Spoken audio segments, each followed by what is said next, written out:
Andrew, I think that's all they want. That's kind of a good lead into Oasis also. Oh, yeah.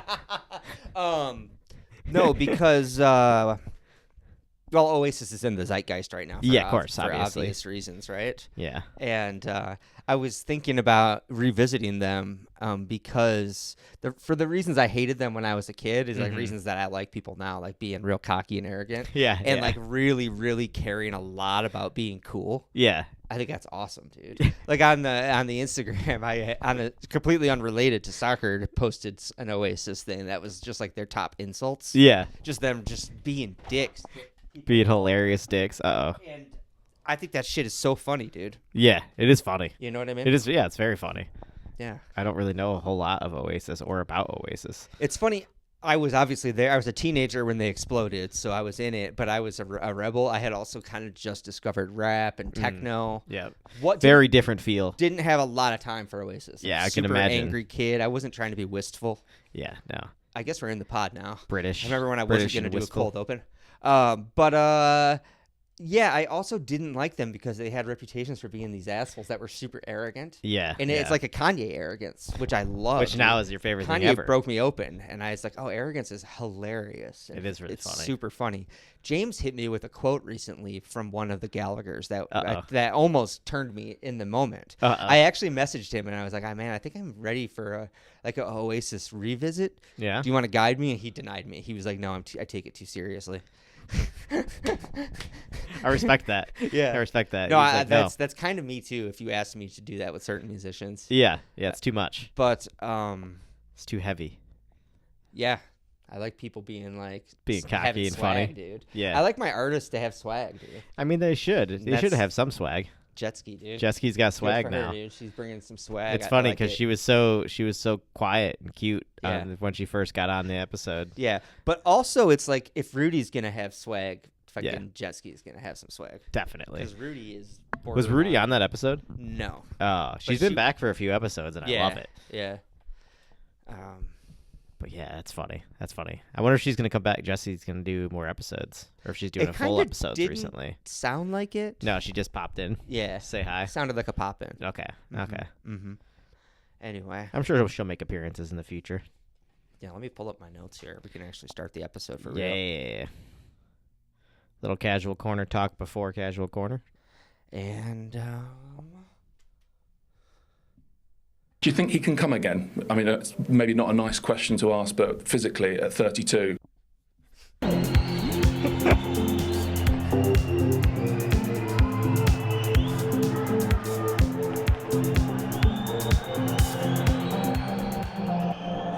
Soccer situation.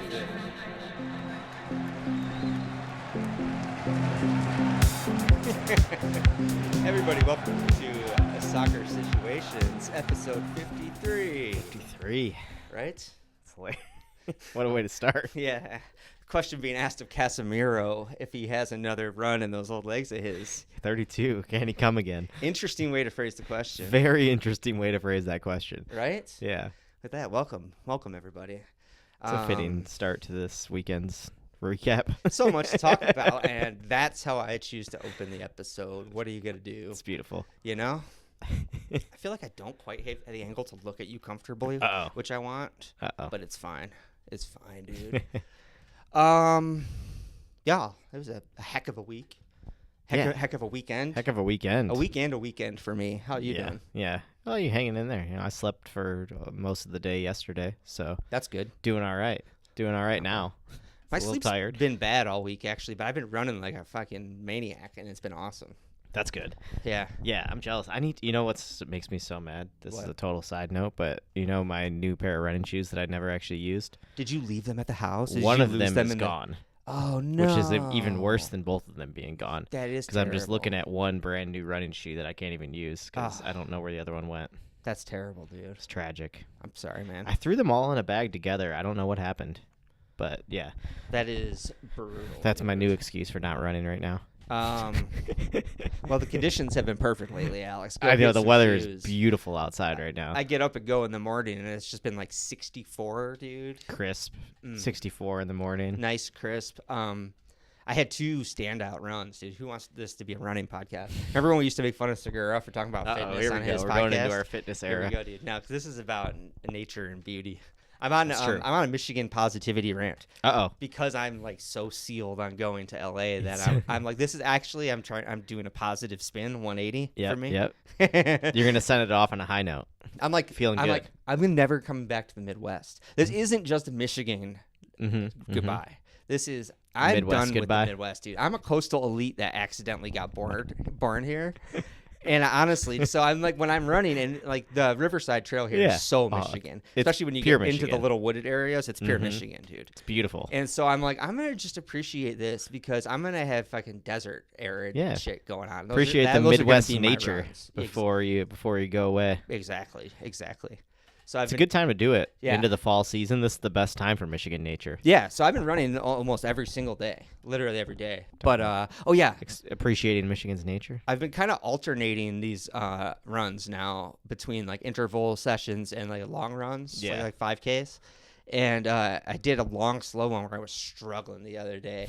And right at the end of it, we got like monsoon downpours. Do you remember that when we got heavy rain? I remember those rains, yeah. Dude, it was so perfect. It was literally like I'm, like huffing and panting like a goddamn. Feel like you're going to pass out. Dude, when I run, I'm like a Clydesdale. It's not natural or graceful. So I'm looking at my watch. I was using the running app, and it like ticked to 3.11, the 5K. Like nice. Finish line. Then rain. Thank God. And dude, monsoon like Hollywood monsoon downpour right on me as soon as you finish. As I stopped, and I loved it, dude. It was amazing. I sweat so much that I was already completely soaked. It wasn't going to make the situation any worse. No, it's going to help. It's going to be nice. And I kind of gap my run, so I end about a half a mile from the car, so I have a cool down walk. Nice. So I just walked in the rain like a cool emotional movie. Yeah. Do you have headphones in? Were you listening to the soundtrack for that? Yeah, definitely, dude. Nice. Yeah. Now I wish I had what song it was. Right. I was gassed, dude. I can't remember. Can't remember that. It was in the movie, like they cut out, and it's like from outside, it looks like there's like ambient music playing, and you're walking through the rain, and then it cuts back into your head, and you're just like. All I actually hear is my heartbeat in the earbuds. It did look sick though, the river, because it was heavy rain. No joke. Yeah, it went nuts for a minute. Like real, didn't last long. It just was like crazy That's rain. What Dad, of course, I get home and Dad said, "Didn't rain long." And it's like, yeah, I know, Dad. Yeah, I was in it. But it was just a dump. That's hilarious. Super fun, yeah. But anyway, my running had been hitting this plateau, the fat kid plateau. I've been running super slow. And the last run I went out on, I busted out the Nike running app again. Yeah. And that's immediately the breakthrough, dude. That's how you get that's what pushes you to the next level. The speed runs, I hate to be such a shill for like a Nike app. Yeah. But like the guided runs on that are so fun and helpful. Yeah, so I get fun. that. The speed runs where they like you learn to gauge your own like 1 to 10 like gears. Yeah. And then they alternate like, their intervals. That's actually like 2 minutes at like your 5K pace, and then like a minute at your mile pace, which is faster. I need to do that because I don't understand my running speeds at all. No, exactly. I feel like I just get out and I run as fast as I can to start. Then I get tired and I run slower, and that's it. Yeah, dude. You got to do the training plan, dude, because they teach you, and you'd be surprised how naturally it comes. Yeah. You're like, I don't know what my 7 effort is, which is what they would call it. Yeah. Like, we need you to run at your 7, but like you get dialed into your speeds quickly, and then when you're looking at your times at the end, you'll be stunned at how consistent they are. Yeah. Like when you're giving a 7, it's gaps. within a few seconds every time. That's cool. You know what I mean? It's not a challenge. Like it comes naturally. Yeah. It's really, really cool. I'm not like a pro runner. Like I said, I'm like a Clydesdale out there. I'm not built for this shit.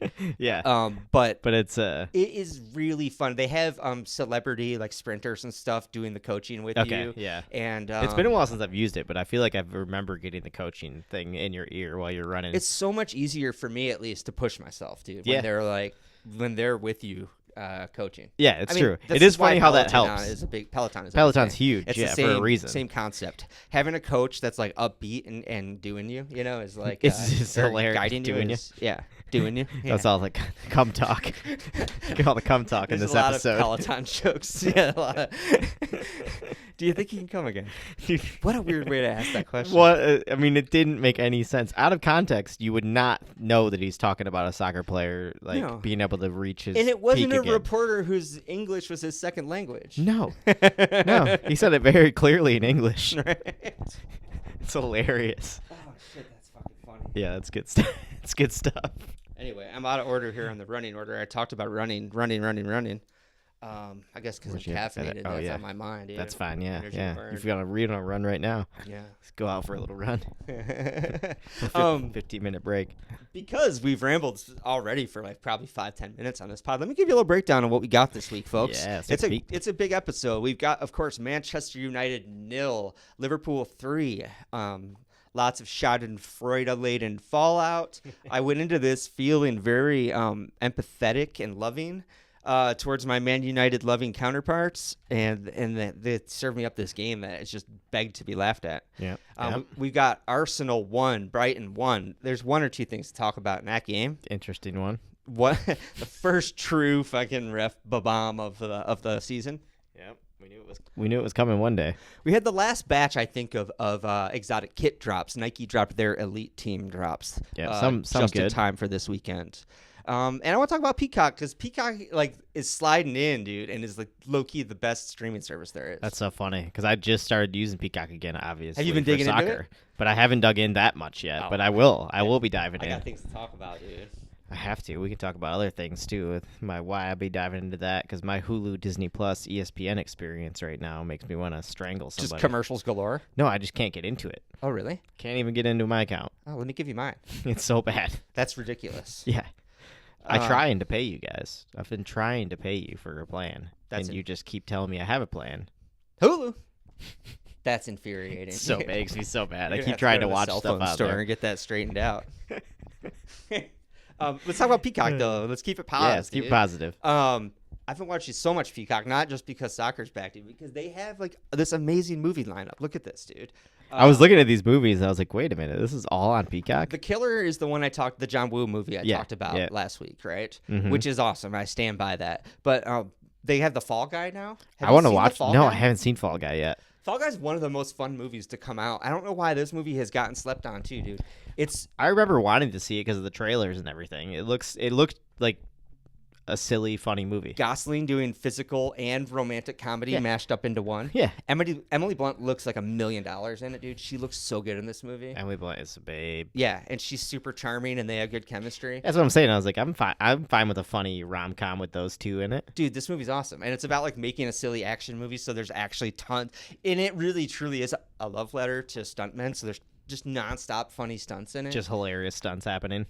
It's everything, dude. That's it's awesome. such a funny movie. I don't know why it wasn't a huge splash when it came out. Well, that's on my list now. Put that up toward the top to watch. Yeah, there's one or two moments where it gets a little too rom-com-y. Of course, there's always going to be those moments in those movies. There's a bit where they talk about their relationship through talking about the script. Oh, and yeah. There's two of those scenes that drag on, and you're like, Jesus. Okay, that was enough of that. This is a little thick. Wrap it up. But back to the action. Gosling's the funniest son of a bitch in the world. I wonder if a lot of comedians get mad that Gosling is funnier than them when he's also more handsome and a better actor too, and can do everything. He can literally do it all. He can sing and dance and stuff too. It's insane.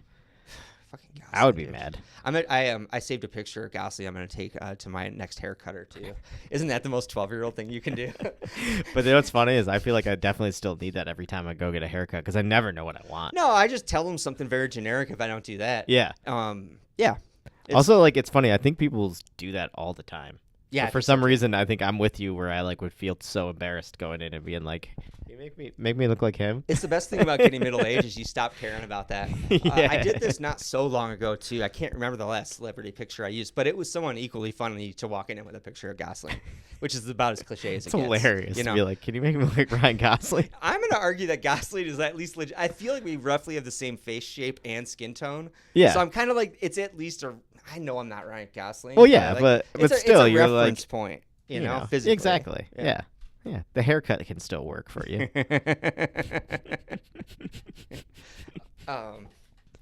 I also, in this past week, marathoned that show Twisted Metal based on the PlayStation 1 video game. I was going to say, we've done a lot of rambling. Daddy's going to have to do some trimming this week. Yeah, we've done a lot of rambling so far. Oh, yeah, I was going to talk about Twisted Metal. Yeah. Is it good? Is it entertaining in any way? It's less good than Fallout. Okay. But it's a similar vibe. Oh, really? It's like a B- Fallout. Like it's like a lower budget Fallout. That's not bad. Similar That's a pretty good. That's a like, compliment. Super funny violence and like post-apocalyptic video game world. Yeah. Pretty good cast. Surprisingly good cast. Okay. And that's why I came onto it actually. Because of the good casting. Well, I saw a random post that Lisa Gilroy has been added to season 2. Uh-oh. And I was like, God, I love me some Lisa Gilroy. She's so funny. Talk about super talented comics. It's so funny to me because when I first saw her on Glassman's podcast, I was just like, is she gonna annoy me? Yeah. She's kind of like a peppy blonde, improv comic. I can name a comic that is similar and annoys me. Eliza Schlesinger. Yeah. And I was like, I'm not really, like, this isn't my person. Like, that's not my style of comedy that I love. But immediately, dude, she won me over. It took no time at all. Yeah. She's so quick and so funny. Very, very likable. Very likable character. She is razor sharp. And her and Rick going back and forth is also like it's a perfect place to be introduced to Lisa Gilroy. Definitely. Is in that setting. Definitely. Because it's like you just see how quick and how good she is immediately. Yeah. Yeah, so I was like, oh, she's going to be on that show. Maybe I'll give that a watch. And right? I watched it, and I had a good time. It was funny. All right. Signing up for season 2. Season 2 of Twisted Metal. Who would have thought? Yeah. The other thing, and this is shamelessly taken from the Watch podcast, they were ranting about this show, Homicide, Life on the Street, which is a 90s procedural cop show. Okay. Have you heard of this? Mm-mm. It's a classic. I remember it, or I'm aware of its existence. Wait, so is this a reboot, or is this just like no, it got a 4K restoration. I don't think it's ever been available on streaming. Oh, so this is the first time on streaming, and they restored it? Yeah. And, dude, the lead on it is Holt from Brooklyn Nine-Nine, Andre Braugher. Young Holt, and it's a serious cop drama. And it's really good, dude. The whole lineup is like killers, actually. Really? Yeah. One of those that's just like people are discovering now because of how good those people came up to be. Yeah, I don't know how big it was when it was on TV, but it ran 7 seasons, I think. I think 93 to 99, 6 seasons. But dude, the cast is so good. The production's really good. The writing's good. It's based on a book by the guy that wrote The Wire.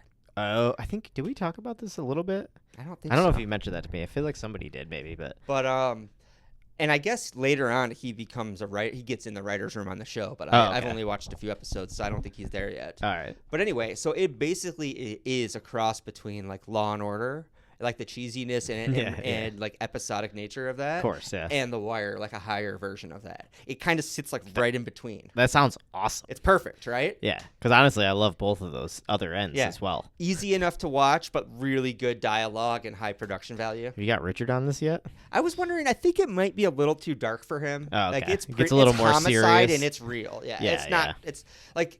Yeah. Yeah. The guys are alcoholics, having problems with their wives. You know, it's very more The Wire than Law and Order, I would say. Might take Dad back to his General Motor days. A little too much. A little PTSD. Very much so. It's set in Baltimore as well, which is so Detroit, dude. Yeah, it very is. similar vibes. Yeah. I don't know if I'm wasting too much time on non-soccer stuff. I have so much. That's fine. That's fine. We can wrap. I wanted to talk about Beckham on Hot Ones. Again, another thing I haven't consumed yet, but I saw his beautiful face and a couple ads for it. He's so likable on that shit, dude. He's just so likable in general. It's I love disgusting. him. I love We're talking Beckham, about Gosling. dude. Beckham coming from way back. That's a classic 12-year-old kid to walk in with a picture of at the haircutting place. David Beckham. Can you make me look like this? And he also can do any haircut because he's had them all. Of course, that's one of the segments on Hot Ones. I don't know what sauce it is. They go through his haircuts. Of course they do. Anything you see with Beckham, they talk about his haircuts. You can have Beckham on your show and not talk about his haircuts, dude. He's an icon of haircuts. I also want to give out one of our trophies of the week. I don't know if I have one this week,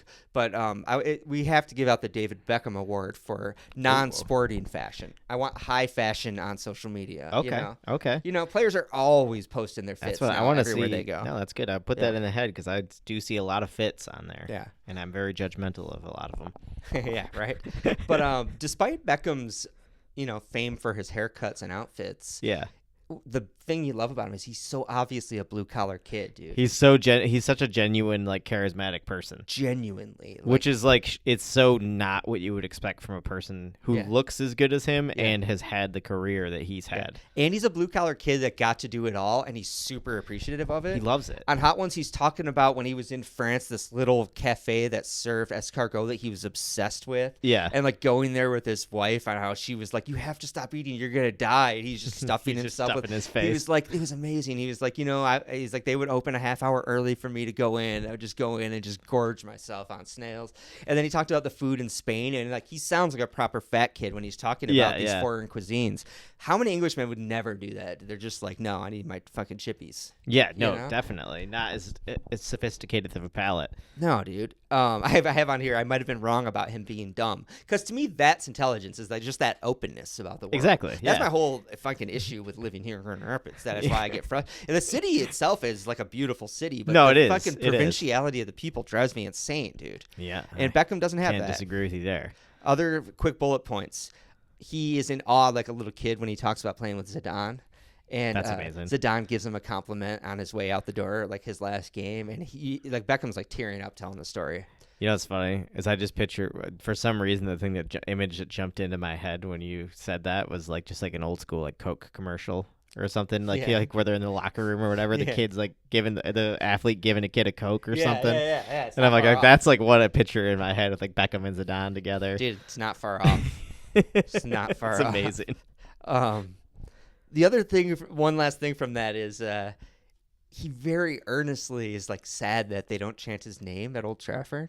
He was like, I think that's Sean sad. Evans asked him, blah, blah, what, and he's like, I hear them singing like Cantona's name, and he's like, I never hear there's only one David Beckham, and he's like genuinely kind of sad about it, dude. That is sad. United fans do better. He loves Manchester United so much, dude. Do better. If you watch the Beckham documentary, he didn't even want to leave. Ferguson pushed him out. He didn't even want to go to Madrid, dude. Yeah. That's how much he loves United. Yep. Fucking do better. He didn't want to be a Galactico. You guys made him. Absolute legend. Anyway, that's it. And his kids are Arsenal fans, so.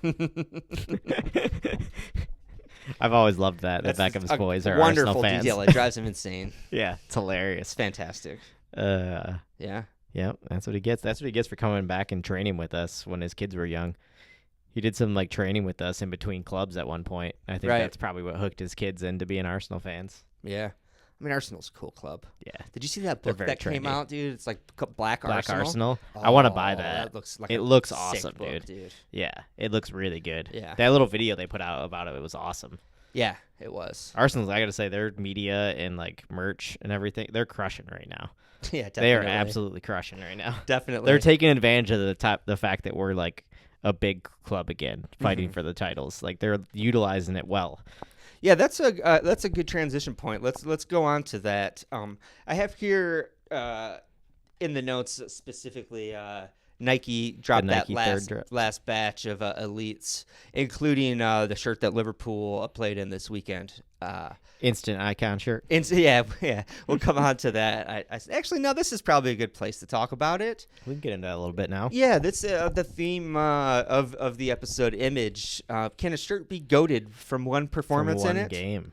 I've never seen it happen to a shirt on its first appearance. I don't think I've ever seen that. The example I have from Liverpool, and I thought this would be a really great topic to talk about. And then when I was thinking about it, I was like, you kind of need a representative from each club fandom to really talk about it properly. Because we can only talk about our clubs. It's cheap just to say this shirt that they won the Champions League in, or they won. You know what I mean? That's not as interesting. The only really great example I have is Liverpool ones. Such as the silver one in 08-09 that we won 4-1 at Old Trafford. For me, it's funny how it always seems to be related to beating United in a shirt. It's true. That does cement it for you pretty quickly as the iconic shirt. The silver one that Torres wore in that 4-1. Yep. The beige one that we wore just a few years ago for the 5-0 at Old Trafford. Salah scored a hat trick in that shirt. And now the new Nike Elite. White. Yeah. When that batch dropped, I was like, similar to Arsenal, I think we might be the worst of the bunch. Yeah. And I've changed my tune on that. But in action, that kit looks good. Honestly, as soon as they popped those tops off and I saw it, I was like, ooh, that looks better than I thought. I really like it. I really like the yellow and red accent points all over it. It looks really, I was into it. It's clean. I like the texture, the kind of subtle print. I wasn't sure how that was going to play out. I think it's nice. It looks good. Yeah. It looks good. I mean, it's one of those things where like I don't know, like as it's like on a mannequin staring at it, if it would be like perfect, but in action and in like quick cuts and like the way it looked really good. Yeah. As a kit, it looks awesome. Yeah. And then we ran out and thumped United in it, and that'll help. It'll go up a level. Yeah, it does. It looks better and better with every goal, right? It does. You see the celebrations. You get images burned into your mind of the celebration. It's just of the goal dopamine celebrations. joy celebrations going into your head. Those memories all get congealed together. Happiness, that shirt, Nike, swoosh. You know. It's so true. Also, you're doing so a good true. deed if you buy it. It's a feminist shirt. Did you know? I did not know that. Did you know that the vertical swoosh is supposed to represent the significant rise of the women's game? Is that real? I did not know that. Is that for all of the Nike drops? I saw that in some official Nike press release. Okay. Don't love the supporting the women's game. No, but it's just some lame ass marketing shit. No, I know what you're saying. I know exactly what you're saying. It's like, we're all for the women's game growing, but then at the same time, when it's a corporation doing, I mean, we see it all the time. Everyone knows, like, Pride. It's a huge joke. That every corporation is gay once a year. Notably, the promo photos. For I think all the clubs did feature the women's teams primarily. Okay. And the men's teams like secondarily, like one or two from the men's teams. The clubs that got these fancy vertical swooshes: Liverpool, Chelsea, Tottenham, Atletico, Inter Milan. I don't know why I just put Milan there. Right. Club America, Pumas, and Corinthians for the Latin vibes. Look at that. Club America. The Club America one is sick, dude. Yeah, it is. I really like the Club America one. I like the Inter one quite a bit. I like the Atletico one. I gotta say, I love the Tottenham one.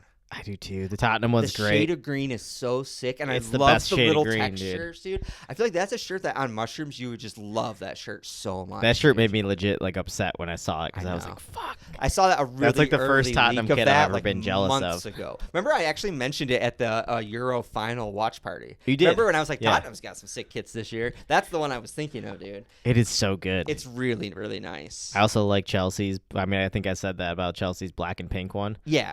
It's good. It's good. But positively, I do like Liverpool's now. I'm into it. Yeah. So I think I might.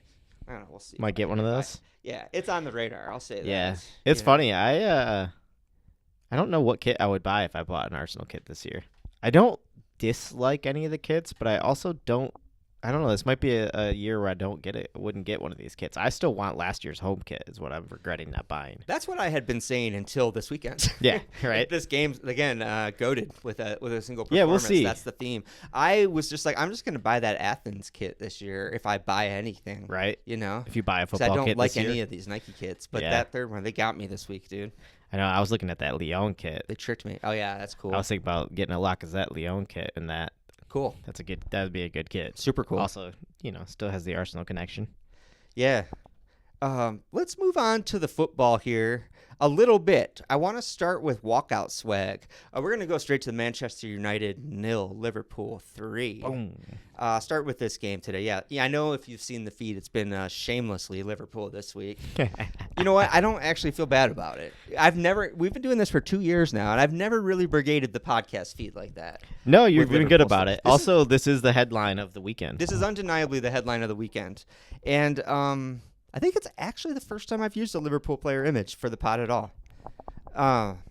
Anyway, the walkout swag was interesting to me because this was Sunday. We're not doing the games chronologically. And Manchester United walked out in these pristine Adidas hoodies with blacked out crests that both Aston Villa and Arsenal had walked out with the day before. The same exact kit. They had the same exact hoodie. Diminished the swag value, right? A bit. Seeing it on day 2, the same that 2 other teams had already worn. I'm really starting to be disappointed in Adidas's just copycat mentality right now. Have Adidas ever debuted one item of clothing across multiple teams like that so blatantly? I mean, that was a very blatant one. Yeah, the first time you see it, you're like sick. You're like, and then you're like, same. Oh, Aston Villa has the same. Oh, United has it too? Yeah, it's just especially because it's just all white with nothing but a blackout logo. It's so noticeable. They look exactly the same from a distance or a quick glance. Mm-hmm.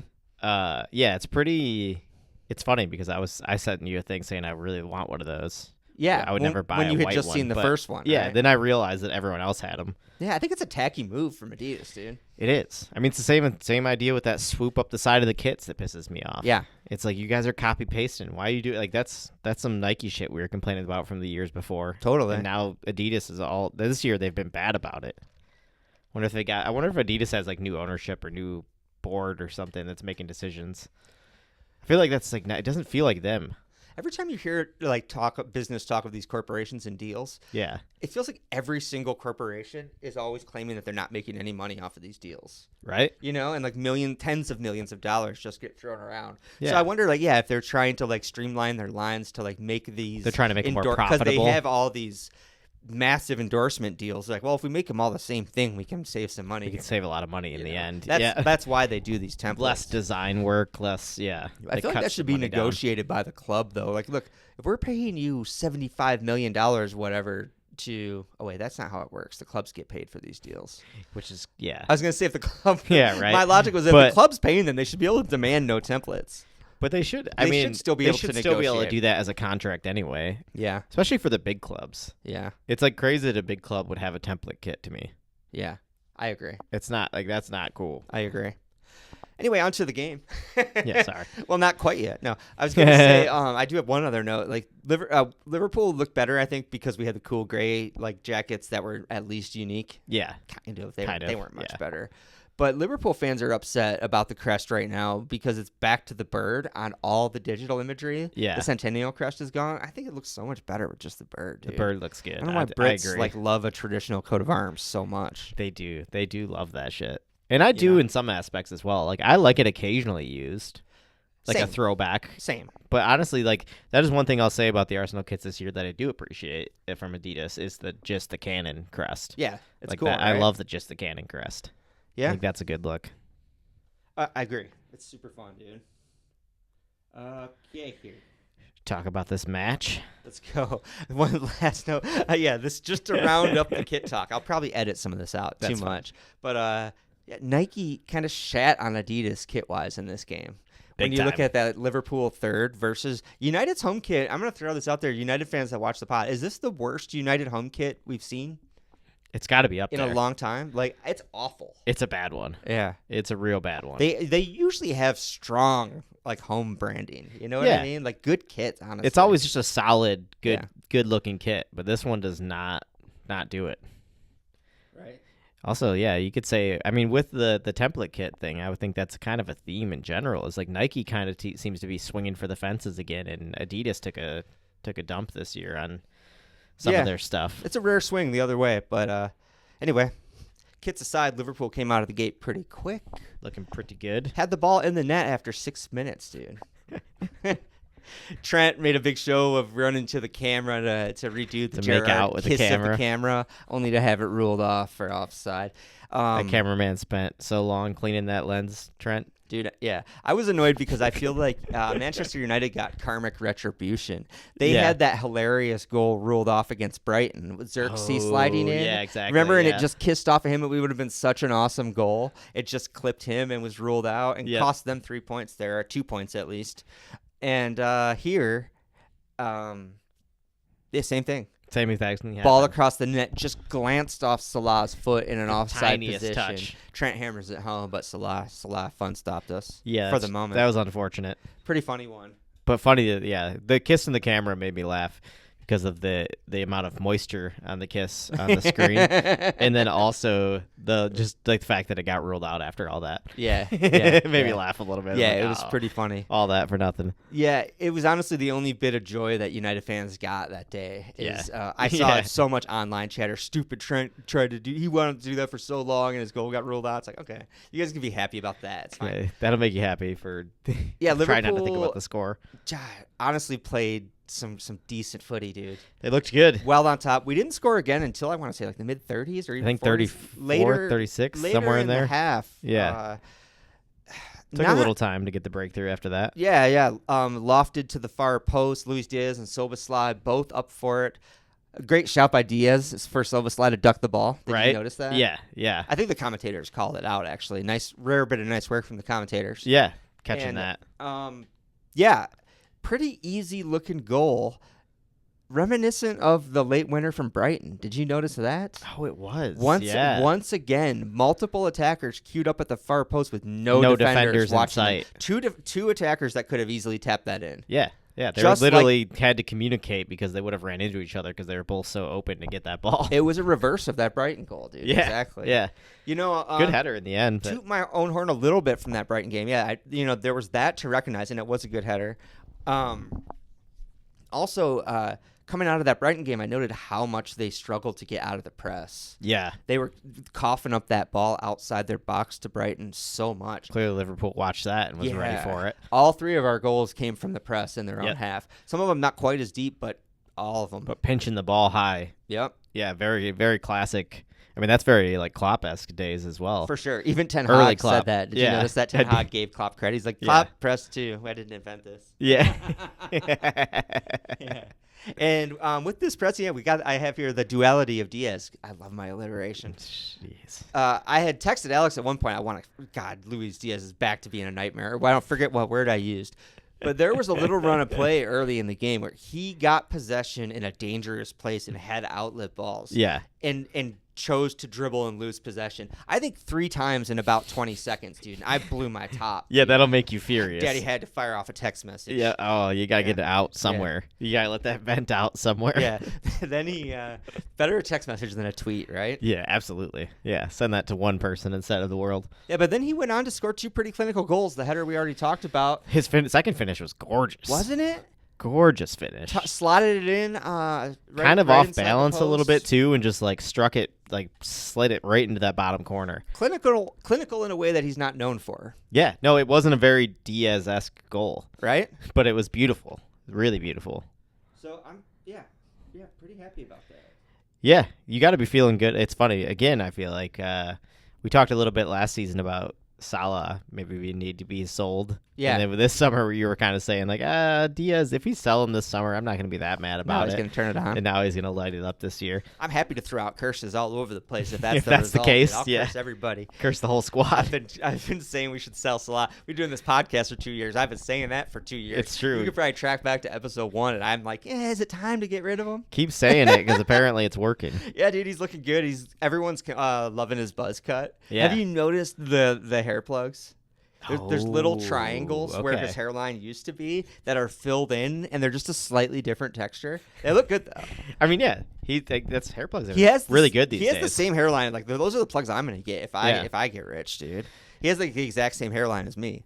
Yeah, but I don't judge anyone for doing the hair plugs. No, dude, especially because they're really good these days. I love when Soder on his podcast is like, oh. No, I got my hair did. Yeah. And the guest, whoever it was like, thought he was joking for like 5 minutes. He's like, no, seriously. No, I really did. Yeah. He's like, you just fixed that. Like Mateo Lane, too. He's like, he got his hair plugs. Literally just fixed that now. What are you doing? Yeah, why would you not? If you have the money and the ability. Yeah. But Salah is continuing to rip. A huge headline. I was going to say, they came out of nowhere. Interview. So post-match, Salah says, it's my last, very casually, it's my last year at the club. I'm just going to enjoy it. I'm having fun out here. Yeah, he just slipped that right in there. Yeah. I did see it in text first. Yeah. And it felt a little more egregious or like intense. I was like, ooh, that's calculated. Even calculated, I'm not mad at him about it. Yeah. Because he's actually made it super, super clear that he wants to stay. Yeah. And it's actually on the club. And so really, he's not pushing that he's going to leave. He's pushing for them to re-sign him. Yeah, he's like, well, they haven't given me a new deal yet. Just last week, he made a really dramatic Mo Salah statement that he wants to be a Liverpool legend. Yeah. He said he wants Liverpool fans to know him as the second best behind Steven Gerrard. Just this week. So he's been playing this game all week. We're y'all, I'm right here. Come and get me. Give me that contract. And that is how it came off to me in the interview as well. In that context, it makes a ton of sense. When you just see it scrolling Instagram and you come across that quote and you're like, oh, it immediately overshadowed like the scoreline as far as headlines go, Yeah, that's a big deal. A player like that everybody's been speculating about for so long to straight up just say it casually in a conversation. Liverpool fans are already freaking out because the situation isn't just Salah, it's also Van Dijk and Trent. Literally our 3 biggest players, you could argue. Yeah, 3 like iconic names of your squad. In January, they're allowed to negotiate with other clubs, all 3 of them.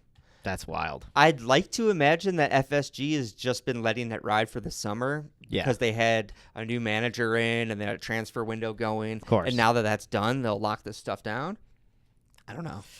I'm starting to be a little concerned. Y'all know I'm an FSG apologist around here. It's true. It's true. This could be a huge blunder for them. Yeah, this is shocking. If all three of those guys walk for free. This is Arsenal level shocking. That's where we were. That's like if 5 years ago. If you're a publicly traded company, what is it? You can file like where you think someone's incompetent, you can get them off the board. That's the kind of shit should be able to file for incompetence just to get FSG gone from that. If those three walk for free, dude, that's some sketchy shit. Yeah, terrible move. I mean, especially, you understand that two of those players at least are at the tail ends of their career. Yeah, or like coming toward the tail end of their career. Definitely. So you understand the hesitation to re-sign them. Yeah, the one that's for big money anyway. Exactly, it's letting them walk for free. That is a kick. Yeah, and that they're club legends. Undeniably, they should get statues. You know. Yeah.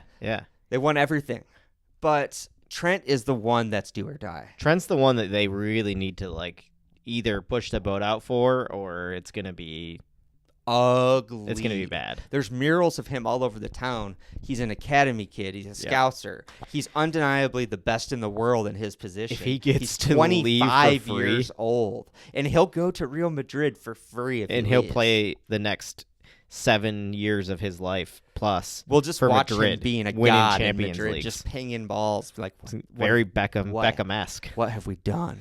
Yeah, true. That's gonna be a hard one. I mean, I don't know. Arsenal letting like a couple big players go during our lean years that we for free when we really needed the money was bad. Mm-hmm. But this one could get ugly for FSG. Yeah, definitely. That's pretty. Like, I mean, the fact that all three at once is just insane. Yeah, it's truly insane. Yeah, I don't know how it happened, but anyway, let's swing it back to the game. United have completely rebuilt their back line. Signed De Ligt, Lenny Yoro, Mazraoui. They spent some money on that back line. And most recently Ugarte to play in front of them as a defensive midfielder. Mm-hmm. And I was saying now might be a good time to play them. I'm actually really happy we had them early because hopefully this back line won't be settled yet. I think I said that originally after the Brighton game. You did, yeah. They were a little disorganized for that goal. Yep. Sure enough, dude, it panned out exactly like still that. Disorganized. Still not worked out quite yet. It's a lot of big names in that back line, but they're still. So when do y'all have United? Do you know? Do you have them soon? Ooh, that's a good question. Let's see. I don't think we play like all the big teams early, so I would hope we play them. But I don't think we play them early for some reason. That's too bad. Because we have City, or we have Tottenham and then City, I think.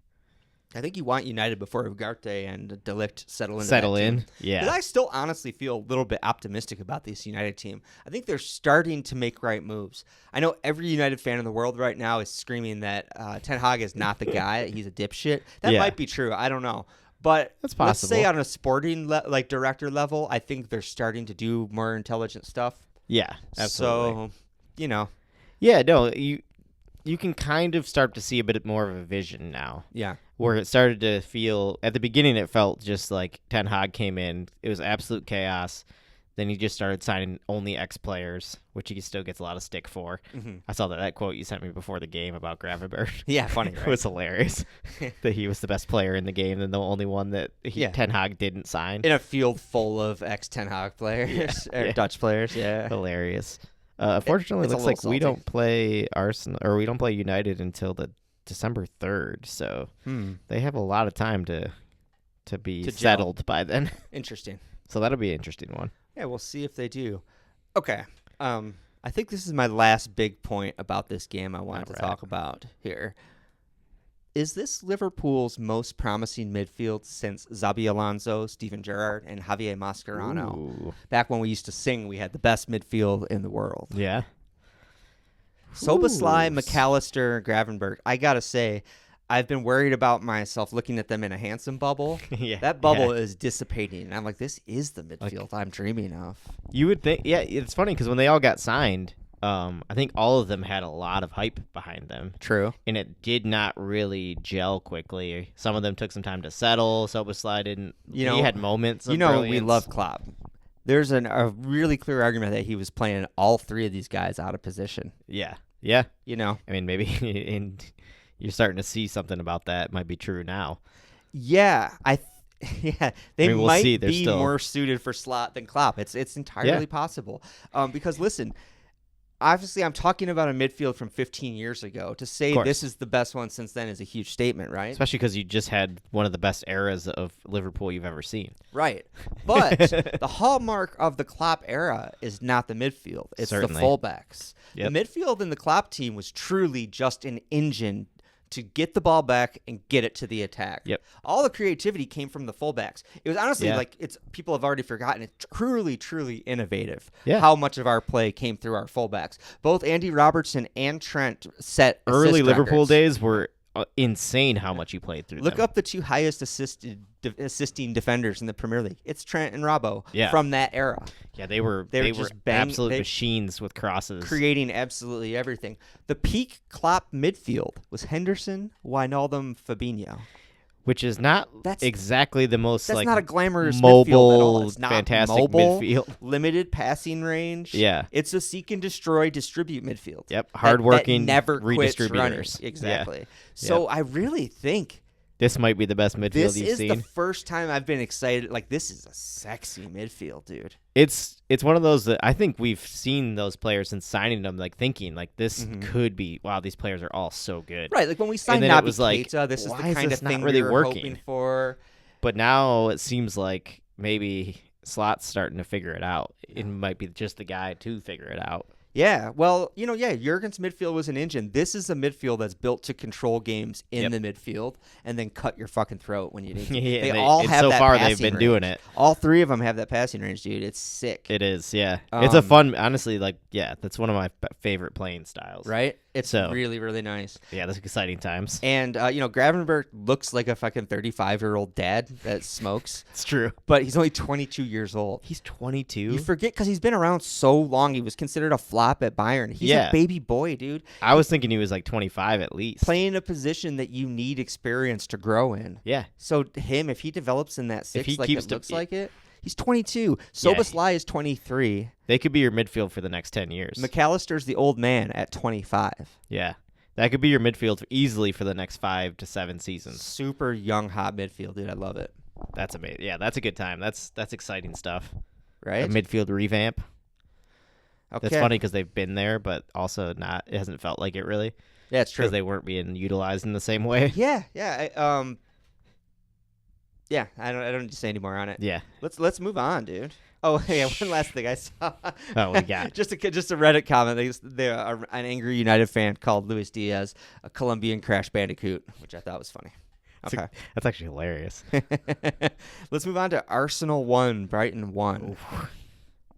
The first real frustration of the season. Look, we've known for some time that Brighton can really play with the boys. Of course. We're always respectful of Brighton. This summer, they spent over $200 million. Yep. Which could only really mean they're serious about gate crashing the top 4. Yeah, they want to be a part of the party. That's their goal this year. Yep. This match, they got a fucking batshit insane stroke of luck, which I'll let Alex talk about here. Yeah. But it is, a statement of intent. Go on, Alex. It was it was frustrating because Arsenal started so well. Awesome start. At the beginning, I was like, Fun damn. game. I was like, Brighton's good, and I respect them, but I'm like, we look ready for this. We look on top in this game against a very good side. Mm-hmm. And then, Brighton came back into it, though, and they definitely start to show how dangerous they are. Yeah, they're always there. No matter how on top in a game you are, you can't even give them a minute. How good was Matoma in this game? Super good. Matoma was terrifying me. Yeah. To the point where, actually, I think at one point in the game, Mikel, after the sending off, we'll talk about, but Mikel switched. I'm pretty sure he pulled Ben White from right back at one point, which he never does. Oh, wow. He moved him inside of a back 5 and Damn. put another fullback out there because he was struggling with Matoma so much. I did not notice that. Yeah, which is pretty. It was definitely stressing me out early. I was like, damn, Ben White is getting roasted by Matoma right now. Isn't that stressful when you see one of your buddy fullbacks having those? I've had those having days a mare. with Trent. Yeah, yeah. Sometimes these good players will have those days. Yeah, and he was getting absolutely turned inside out by Matoma, and it was like stressing me out. That'll happen. But yeah, the frustrating point, obviously, the huge referee blunder. of the first major refereeing blunder of the season. Yeah, a second yellow. Second yellow for Declan. First red of his career in 245 games. And this really sucked because I had this game down actually as a headline contender. I know the feed was awash with Liverpool.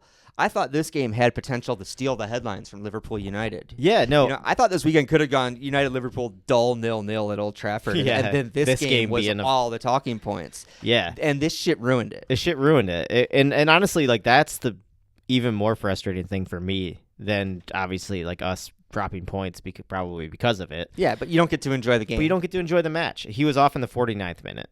49th, okay. So, yeah, there was a lot of the game just playing with 10 men. Just the start of the second half. And it was funny because have you watched like the replays of it, of the players reacting to the card coming out? I don't think I did. It's just funny because like they're all like Kai Havertz is just standing there looking and he's just like, it like takes him a minute to grasp what's happening. Well, here are the commentators not allowed to criticize the refs? This is my ongoing conspiracy theory that they're instructed not to criticize refs anymore. Yeah, because the confusion you just described, the commentators too for like 20 seconds didn't know what was going on. They're like, oh, it's a red, and they still didn't know. Like, yeah, they were like, what is? And then once it was all spelled out what happened, they were like, oh, of course you have to give that red. They were like, he has to be sent off totally there. cucking for the ref. And it was like, wait, how?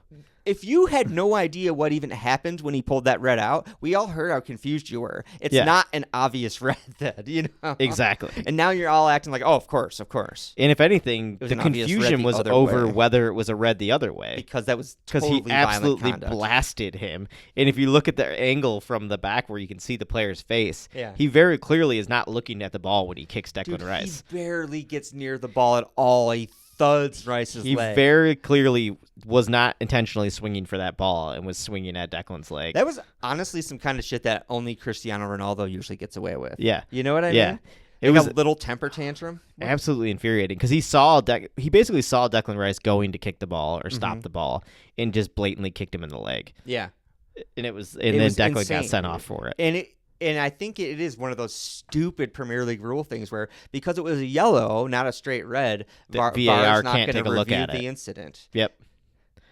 It's shocking how incompetent we are. What are we doing here, dude? It's so maddening. Did you see Micah Richards' take on it? I didn't know. Heated, dude. Was he? And actually, pretty great takes. He was just like, look, I played this position. He's like, this is all bullshit. Yeah. He's like, that guy... He's claiming he was trying to take a free kick. He grabbed the ball and threw it 5 meters in front of him. You don't do that if you're taking a quick free kick. Yeah. You touch the ball and kick it right away. Yeah. The ball was still rolling when the ball was still moving. What else did I... Yeah, he actually tosses the ball past Declan Rice. Yeah, exactly. You know, when Rice touches it, dude, it's like, he put it in a position for Rice to be in the way. Anyway, exactly. Micah was losing his mind, dude. I was absolutely fuming over this. Yeah. It really, really frustrated me, especially because that Kai Havertz goal was so beautiful. Let's talk about that a little bit as a positive note. Goal. Beautiful ball. Beautiful lofted finish. Mm-hmm. I love a confident Kai Havertz finish. I want to see a lot more of that this year. Yeah, for sure, dude. Yeah, the whole thing was just like I said, it really pisses me off because it ruined a good football match completely unnecessarily. It wasn't an issue at all. It should have easily been. The ref just literally had to walk over and be like, nothing in it. Break the boys up. Everybody calm down. Play on. You know, I'm not trying to rally you up, but what almost makes it even more frustrating is after the sending off, Brighton had a little 10-minute spell and got that equalizer. Yeah. Through like a rebound onto João Pedro. And then after that, Arsenal got back in control. Started having these crazy counterattacks. Our counterattacks were looking so good. So many chances. Dude, that Calafiori overlap when he didn't get the ball out wide to him, that one still hurts. Almost makes it worse that you probably could have had the game anyway. Yeah. You know? Yep. Definitely, even with 10 men. I know I got pretty discouraged for a moment after we went down to 10 men, and then I was like, after watching it, I was like, man, we're good enough to win this game with 10 men. What the hell? Definitely. Like, we can win this game with 10 men. For sure, dude. He switched up the tactics and looked like he got it absolutely right. Yeah. He started to stifle them and then hit him on the counter. I say that's all you got to do is get down and then press, condense the game, keep it all in that third. If you're all condense it right there, then and then you just 10 men's enough. Dude. I mean, Calafiori was the perfect player for that position in that moment because he can just maraud forward. Yeah. Yeah, God, he was so open. It would have been not only would have been an epic win from it, but it would have been his first goal for the club. Was it a misplaced pass from Odegaard, or was it a good block? I can't really tell. From the live angle, it seemed like a good block, like that person cut off that channel. Yeah. But you would expect Odegaard to get it around him. You would think he There's could so much space. either arc it around him or cut it hard through the inside of him. Exactly. That's what I expected him to do. Yeah, cut it inside. Yeah, because he had so much acres to play it into for him. Very unlike Odegaard to miss that opportunity. Yeah. But yeah, super frustrating one. Yeah, the Prem's not back until you're pissed off, Alex. Honestly, yeah. How much of this? How much of your weekend did this eat up for you before you calm down? A lot. A lot. It makes me so mad, dude. It makes me so mad, especially because now, I mean, you can empathize with this as being chasing City for so long. Yeah, you can't stumble. And it's this game should have been a win on the books, and now we just dropped points at home. Every stumble, at least it's Brighton, dude. Brighton's gonna. That was literally the only silver lining for me was at least a drop points to Brighton that's going to happen to people during the season. Yeah, so that one you can kind of take. You could see him taking points off of City. It's just frustrating that it came in a fashion where we should have won that game pretty easily. Yeah. I think we could have had a pretty confident walkout 2-0 in that game. Yeah, the English referees introduced themselves for the season. Yep. One last note, they had a 19-year-old academy defender in their back line called Hinchelwood. Tony? Yeah. Did you catch that guy? Yeah. Really funny just because he looks like such a sweet baby boy. Sweet British baby boy. I Googled him because he looks so young and innocent. Yeah. Sure enough, he is a lifetime Brighton Academy kid, 19 years old. Big Johnny Pemberton energy. Big time Johnny Pemberton. Pemberton in Fallout just being a sweet angel. Being a sweet, goofy angel. Thrown into battle. Yeah. Kind of competent, but also looking kind of scared and goofy at the same time. Yeah. Yeah, it's funny. I wish I would have taken better notes on Brighton's players. I think the frustration in the end kind of cleared it away. But, they had some players that I'm still getting used to that they've signed recently that I'm like, God, of course these guys are good. Yeah. Of course these players that I don't know anything about are amazing. I was going to do a more thorough transfer roundup of deadline day. Yeah. And I was scrolling through the list, which is too long. I wasn't going to do that. Yeah. But, there's 3 other guys that Brighton have signed that we haven't really gotten to know yet. And they're all going to be good. But Brighton's scouting team doesn't miss. They're all going to be good. It's ridiculous, dude. Quick shout out for transfer news to a former Liverpool lad. Raheem Sterling. Oh, yeah. Deadline day, a true midnight on deadline day signing. Love that. Raheem Sterling in the dark at the Arsenal Training Center. Yeah, that's good. Maybe I'll actually clip this and move it back up to the front because transfer we had a news little roundup. Funny winger roundabout where it's true. Between clubs that don't usually do business together. Yeah, interesting Sterling going to Arsenal, of course. We had Jadon Sancho going from United to Chelsea. Yeah. And is that it? And then Chiesa. I had Chiesa to Liverpool. It's not really involved. It's not involved in the same way, but it all happened. 3 wingers. Yeah, little winger roundup. Funny ones. Just Chelsea, United, Arsenal all being tangled up is kind of funny. It is funny, especially very late like that in the window. Yeah. Super late drama in the window. Oh, and Sancho going out to wait, did I say that Sancho already? to Chelsea. I got that. Yeah. Okay. Yeah, Sancho to Chelsea. Anything with Chelsea was just making me fucking laugh. Especially another attacker. Another attacker? Why Sancho? And Sterling was already banished from the squad. Exactly. So Sancho isn't taking up a new gap in the first squad. Mm-mm. Sterling was already gone. Sterling was gone. Who's he displacing? Yeah. Who's getting kicked out now that the window's closed? Not Madueke. This wasn't next on the agenda, but let's just do it real quick. Chelsea won. Crystal Palace won. Chelsea dropping more points. Bowley not happy. We had a lovely goal from Eze for Palace. Beauty of a goal. I'm glad you had that at the top there because that was so good. This game, it shouldn't even be in the running order, but it had a couple highlights. Yeah. Beautiful goal from Eze. And then Cole Palmer, Madueke, striking up an undeniable chemistry. Those two. Beating Nicholas Jackson for Chelsea's goal here.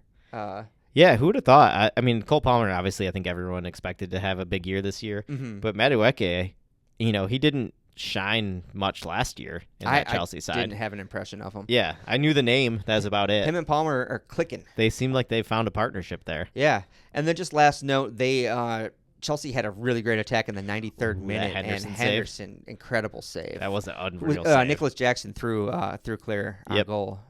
Got shut down. Great stuff. Yeah, let's talk about Everton 2, Bournemouth 3. Do you think he can come again? I mean, maybe not a nice question to ask, but wrong one, but it's still funny. Yeah. The calamitous collapse from Everton. This could probably only happen to them. This could probably only happen to them. It's so true. harsh. It rings true, doesn't it? Listen, I talked about cursing something earlier. Yeah. Like, I'm sprinkling empathy curses out, dude. You are, yeah. Both Manchester United and Everton this week. I honestly You've been very sympathetic went in toward them. with a loving heart. For look what happens. 87 minutes of this Everton game, I was watching it and I was like, good for them. They're a big win. Actually dominating. It's not they're just getting points on the board. Yeah. They look confident. They look happy. It's sunny at Goodison. Yeah. The Things Scousers look are good. singing and throwing toffees. And then this happens, dude. From 88 to 93 or something minutes. Yeah. Insane quick turnaround. Insanely quick turnaround, dude. And it was an insanely quick turnaround. I'm so mad I didn't watch it attitude, live. too, dude. My attitude turned around just as quick because I went from loving Everton and being happy, just like Scouse solidarity happy. To just like pure joy of them getting just throwing it away in the way they did. After the first two went in, I wanted that third so bad, dude. But who would have thought it would actually come?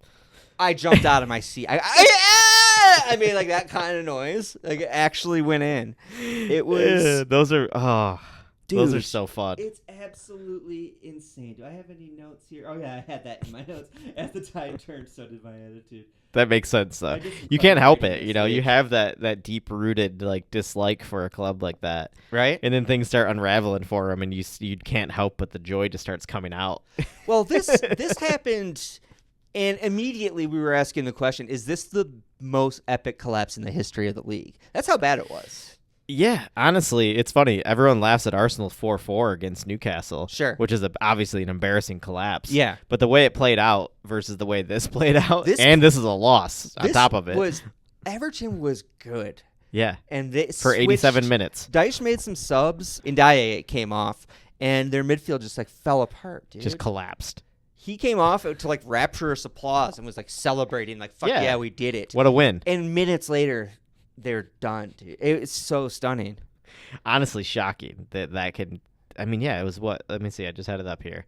It's like 87th minute to the 96th minute. Was it 3 goals? It was because it was 90 plus 6, and 96th minute they finished it. Yep. Insane stuff. Tim Howard, Everton legend, said after the game, they asked what the manager would be saying to them. He said, "I'd be surprised if there wasn't a fight in the locker room." Yeah. Damn. Yeah. Anyway, I mean, think about having to face Sean Dyche after that.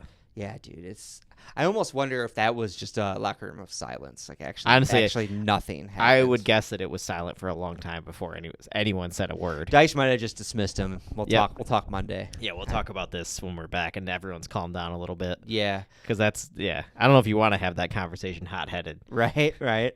And that leaves Everton rock bottom still. Goal diff of -8, I think now. Oof. Man. From high highs to low lows. Looking so good. You're looking to put 3 points on the board for the first time. That is tough, dude. Yeah, can you imagine, like, if being a diehard Everton fan, how the feeling in your stomach watching that happen? No, it's unbelievable. You almost wonder how many of them won't turn up next week. They will, though. For you Michigan fans out there, that's like when Michigan had that punt blocked by Michigan State, and they had the game won. It was over. I'm gonna have to trust you that happened. And then they ran it back with no time left to beat Michigan. That kind of strikes a bell. It was shocking. The game was same thing where basically everyone's celebrating, from celebrations within 30 seconds to complete despair. Really? In like just fans just holding their heads and shocked. Like that's exactly the energy that we just saw. Oh shit, man, that's tough, dude. These poor fucking Evertonians, dude. Hey, they're having a hell of a time. Yeah, they're fully Dyche out. I don't know if that's the answer. I don't know if that's going to fix anything right now. That squad is just diabolical, dude. Yeah. I saw they made a signing, I think, on deadline day, right? Yeah, they did. They brought somebody in. I think they made 2 loan signings. Okay. A forward and a midfielder, if I'm not mistaken. But yeah, they need a lot over there. I don't know if Dyche out is the solution. Maybe it is. We'll see. Like I said, they were from the comments I saw, Everton fans were super unhappy with the substitutions, which is kind of undeniable because the game turned so quickly. It turned so quickly. But then again, who else is on the bench for them to bring off? It's thin. Yeah, it's not like he's blessed with a deep bench, right? Brentford and Southampton. Yeah, lovely little game. Brentford 3, Southampton 1. Brentford, no Ivan Toney, still scoring goals. No Ivan Toney. Ivan Toney there in attendance, visibly cheering Brentford. That felt pretty good. Did you see that? Yeah, it does. It felt nice. It did. Because I really like Ivan Toney, and I really like Brentford. I'm really honestly upset about him leaving for the Saudi League. Me too. It's such a waste. He's went so for good. $40 million. First of all, why didn't either one of our teams just spend that money on him for a squad We were striker? looking for a forward all summer, basically. $40 million for $40 Ivan million? Toney? I feel like we wanted to sign him when Brentford wanted 60 for him, or even 100 million. They were talking about, and Arsenal were looking at him still. Yeah, And then for 40 million, we decided to say no. I don't know how we snuck out the door to Saudi for that little. It's a shame. It's a shame for everyone. It's a shame for football. Yeah. I hate when a player like that goes. I mean, the Saudi League's a joke. Has he not noticed the players that have come screaming out of there, like, get me the fuck out of here? Yeah, I mean, it sucks. It sucks. I mean, maybe you can only hope he bounces out as fast as everyone else has, but also then it's like you're throwing away a year of your career, man. You're 28. He's at the point where it's literally the pinnacle of his years. Yeah, why are you choosing to go play in the Saudi League in your prime? It's disappointing. Yeah. But good for Brentford otherwise. Yeah. Brentford. I was looking. I don't have any plans to travel right now, obviously. Yeah. Ridiculous. But I was looking at a map of London randomly where their stadium's at, and I was like, that gets added to the list along with the Cottage. Yeah, it could of even places. displace the Cottage. I don't know. As like, if I'm going to London and I'm passing through London to see Liverpool somewhere, yeah, like that's the second game you go see. Go to the community stadium at Brentford. It looks would fun. be awesome. Doesn't it look fun? It does look awesome. Yeah. Yeah. It looks super fun. Yeah. And Brentford's a fun team to watch. Always. I They're love always Thomas doing Frank, fun. dude. Thomas Frank's my Frank's guy, awesome. dude. I love him. He looks like such a funny hipster dad always. Yeah. And he's always doing funny facial expressions. He's super and crazy. yeah. He's got math teacher energy. His teams are always fun. He's been loyal to them. I'm sure he's gotten other offers already because Brentford. He's been a good manager for a while now. He could easily probably stepped away to a bigger club. I think so. I think if clubs like Tottenham aren't talking to him, they're not doing their due diligence, Yeah. That'd be foolish not to consider him as one of your managers. For sure. Speaking of Tottenham, did we even mention Tottenham? I don't know. Result? The Newcastle 2, Tottenham 1. Sure did not. Thanks, Alex. Oh, a late Alexander Isak goal to sink Tottenham. Indeed. I actually didn't watch this. Did you? I didn't watch the game either. So maybe we don't really need to talk about it all that much, but it looks like Tottenham controlled a lot, which makes it even funnier. That was the gist of the headlines I saw, is that Tottenham spurned a lot of chances and 20 and shots Newcastle they kind had. of snatched it. 20 shots, 6 on target, and they had 66% of possession and doubled their passing. Those sound like some Timo Werner numbers. Yeah, that's rough. That's some rough stuff, Spurs. That's rough. And their only goal was through an own goal from Dan Burn. Interesting. Yeah, I don't know what to take from that, if they're still going to click or what. I'm not off the Postecoglou train. No, but I think he still has a lot to prove now. I feel like they've kind of plateaued as their ability a bit. Have definitely plateaued. We'll see if they can take it to the next level now. Mm-hmm. Agreed. They have no Europe at all this year, right? Or do they? I don't think they do they? They finished. Where did they even finish last season? Who knows? Chelsea's down in the Conference League. Did they finish above Chelsea? Well, Chelsea. Wait, no. Didn't Chelsea get into the Conference League ahead of them by winning? They displaced Tottenham. Yeah, that's right. That's right. That makes more sense. Or no, they displaced Newcastle. It's Newcastle. Oh, they displaced Newcastle. Europe. Okay. Chelsea has Europa League. Yeah. Well, Newcastle. Yeah. Taking advantage of their non-Europe, even though it doesn't matter yet. Winning the game. Starts up next week, dude, or 2 weeks. That's crazy. I know. I was like, God damn, I got to resubscribe to Paramount Plus. Literally, I just did that the other day. Oh, I was going to watch something on Paramount Plus, and I was like,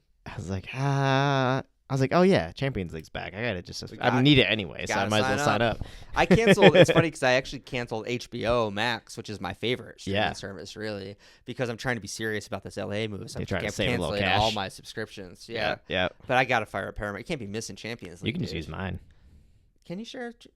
We could try anyway. We'll take this out. Yeah. Take this out. Edit. Cut that. But anyway, yeah, maybe we'll do that. But yeah. Yeah, no, I get that. You gotta have it though. Gotta have Champions League football. Definitely. We gotta see what this new chaotic Champions League mess is gonna look like. I joked about it being basically the Super League. Who was it? Someone famous made Did the they same say comment. that? They were like, actually, I think it's a commercial. Really? It's a commercial. And it's Ibrahimovic. That's right. Oh, really? It's Ibrahimovic talking to someone from UEFA. Yeah. And he's like, "This is a super," and the guy's like, this is literally the commercial for the Champions League just now. straight up mocking the Super League. Because it is a Super League. It is a Super League now. I mean, it's fully a Super League at this point. Maybe we shouldn't be mad about it because it's always confused non-soccer fans when you call it the Champions League. Yeah. Like, yeah, but it's not. And they're like, oh, it's a different league. You're like, it's a knockout tournament. Yeah. But now it's actually kind of a league. At It's least almost for this a league. stage. The way it's going to play out is. Yeah. Except not every team doesn't play every other team. It's so confusing. The team thing does not make any sense to me. How can you have a competition, a sporting competition, where the teams don't play on equal playing fields? Yeah, it's insane. That doesn't make any sense. Yeah, and the original running order for this episode, I had for us to review the format to talk about. Oh yeah, we were supposed to look that up. Yeah, I pushed it back because next week's the international break, obviously. Perfect. The worst international break of the year. When the Premier League's first back and you get just a couple games in. And then you get it's like going to school, back to school, and then you get a holiday. Yeah, all of a sudden there's a break. You're like, it just throws everything off. It does. And also, like, why? We just had so many tournaments. Yeah. Do we really need an international break? That's the real shit. That's the real feeling. It's like, can we get a break from... This is when we need to start cutting matches, people. Yeah. But right now, we don't actually need them. But it's actually, for us, perfect now. We'll use next week to talk about the Champions League. Yeah, we'll figure it out. We'll learn together, everyone. We'll do some homework regarding the format and how this wonky draw worked out. Right. And then we'll just preview the fixtures. Sound good? Sounds good to me. Cool. Let's wrap this one up. You got anything else? This is a long episode. We've been rambling. We're talking over here. We're rambling men, dude. No, unless you want to preview anything for the next week? No. Nope. Let's not. It's international break. We got Champions League. What are we talking about? Sorry, y'all. I'm bringing it up, and we're fading out. Alex is toast. I clearly burnt out. Have a good week, y'all. Later, y'all.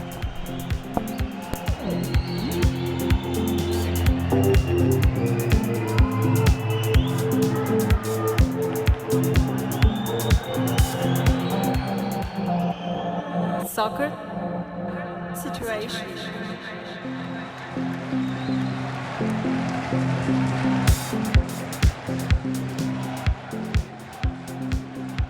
Do you think he can come again? I mean, it's maybe not a nice question to ask, but physically at 32.